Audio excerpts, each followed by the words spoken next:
Hi hello guys. അപ്പോൾ നമുക്കിന്ന് ജാതിക്ക അച്ചാറിടാം. ജാതിക്ക ഒരു കുരുന്നായിരുന്നു, അപ്പോൾ അത് നമ്മൾ കഴുകി വൃത്തിയാക്കി അതിനകത്തെ കുരുവൊക്കെ കളഞ്ഞെടുത്തിട്ടുണ്ട്. ഇതിങ്ങനെ വലുതാവുന്നതാണ് കേട്ടോ. ഇത് പഴുത്തിട്ടുള്ളതാണ്, ഇതെടുത്തിട്ടില്ല. നമ്മൾ വെറും പൊട്ട് സൈസ് നോക്കിയിട്ടാണ് അച്ചാറിടാൻ ഇപ്പോൾ എടുത്തേക്കുന്നത്. ഇത് ഞാനൊന്ന് കഴിച്ച് നോക്കി. മാങ്ങയൊക്കെ തിന്നുന്ന കണക്ക് തന്നെ പുളിയാണ്, കവർപ്പൊന്നുമില്ല. നമുക്ക് ചെറുതായിട്ട് അരിഞ്ഞെടുത്തിട്ട് വരാം.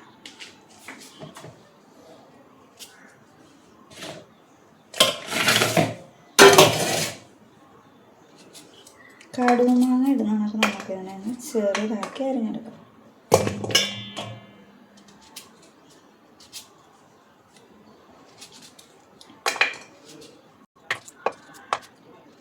ആദ്യമായിട്ടാണ് പൊട്ട് ജാതിക്കട്ട തരുന്നത്. അപ്പം കട്ടി ജാതിക്കട്ട ഓടാണ് ഇടുന്നത്. ഇങ്ങനെ ടേസ്റ്റ് ആണ്. അപ്പോൾ നമ്മൾ റെഡി ചെയ്യാൻ വെച്ചു.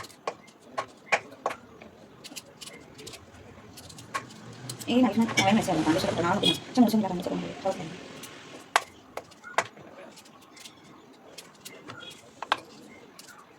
ആദ്യം ഞാൻ വിചാരിച്ചത് പുളിയിട്ടൊക്കെ ചേർന്നു. പക്ഷെ കഴിച്ച് കയറിയൊക്കെ കട്ടി ഇത് ആദ്യം നമ്മൾ നല്ലൊരു വന്നതാണ്. അവിടെ ആദ്യം വരാൻ കുറേ കുറവില്ല. പിന്നെ കുരുവെടുത്ത് വെക്കും. ഉണക്കി സ്പൈസസിൻ്റെ പറഞ്ഞാണ് നല്ല കേട്ടോ. അത് ഇട്ടാൽ ഞങ്ങൾ ഇത് പഴുത്തതിൻ്റെ കൂടുതൽ നല്ല രസമാണ്. വളരെ പറ്റും. ഉപ്പ് മുളക് കിട്ടുന്നു പച്ചക്ക്. കുറച്ച് സമയമാണ് പറയാൻ കുഞ്ഞു വന്നു. അപ്പോഴാണ് രണ്ടായി കൊടുത്തത്. 2 ദിവസം കൊണ്ടുവന്നിട്ട് നെല്ലിൽ അച്ചാറൊക്കെ വാങ്ങിച്ചു. ഇത് മീൻ കിട്ടും. നല്ല പറഞ്ഞാൽ ഞാൻ അച്ചാറാക്കിയിട്ടാണ് നമ്മൾ അരിഞ്ഞെടുത്തിട്ടുണ്ട്. ഇനി നമ്മൾ കുറച്ച് ഉപ്പ് പുരട്ടി വെക്കാം.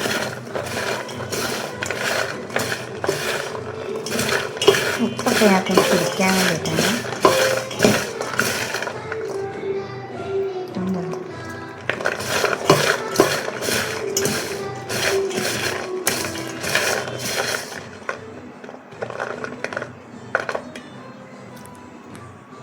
വെളുത്തുള്ളിയൊക്കെ ഒന്ന് പൊളിച്ച് ഇഞ്ചി അത് സെറ്റാക്കിയെടുക്കാം.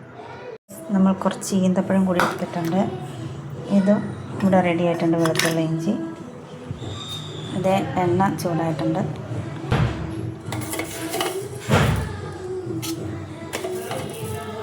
കടുകിട്ടിട്ടുണ്ട്. കുത്തിയിട്ടുണ്ട്. ഇഞ്ചി വെളുത്തുള്ളി ഇട്ടത്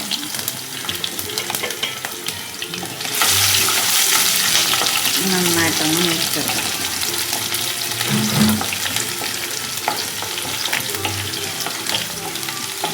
കറിവേപ്പില കഴിച്ചു. കറിവേപ്പില ഉണ്ടെങ്കിൽ നമുക്ക് കറിവേപ്പില ഇടും. വെളുത്തുള്ളി നന്നായിട്ടൊന്ന് മുറിച്ചെടുക്കണം. അപ്പോൾ ഈ രീതിയിൽ എല്ലാവരും ഒന്ന് ജാതിക്കൊക്കെ പിച്ചാച്ചാറിട്ട് നോക്കണം. ജാതിക്കൊക്കെ വീട്ടിലുണ്ടെങ്കിൽ അടിപൊളി ടേസ്റ്റാണ്. എല്ലാവർക്കും ഇഷ്ടപ്പെടും. ഇതിലേക്ക് ആവശ്യമായിട്ടുള്ള മുളക് പൊടി ചേർത്ത് കൊടുക്കാം. ഒരു 3-4 സ്പൂൺ മുളക് പൊടി ചേർത്ത് കൊടുത്തിട്ടുണ്ട്.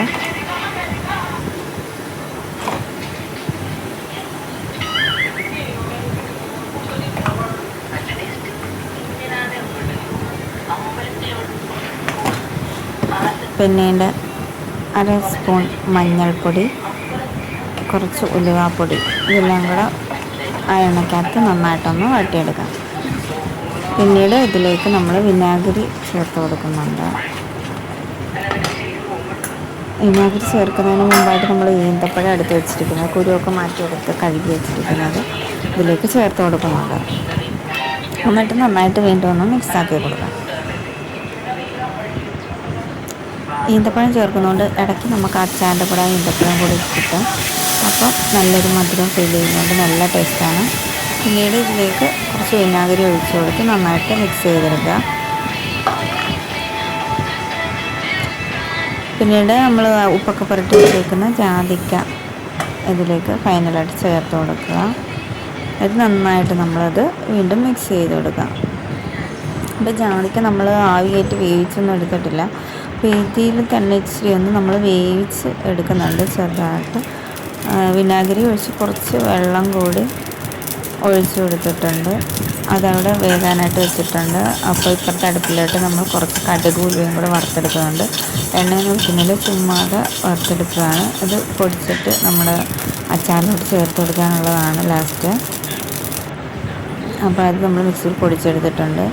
അത് അച്ചാറിലിട്ട് ചേർത്ത് കൊടുക്കാം. എന്നിട്ട് വീണ്ടും നന്നായിട്ടൊന്ന് മിക്സ് ചെയ്ത് കൊടുക്കാം.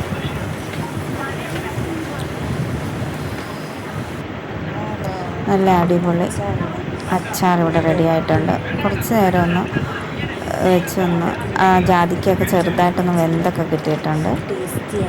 ലാസ്റ്റായിട്ട് കുറച്ച് എണ്ണ കൂടിയൊക്കെ താളിച്ചൊഴിച്ചിട്ടുണ്ട്. അപ്പോൾ നല്ല അടിപൊളി ടേസ്റ്റാണ്.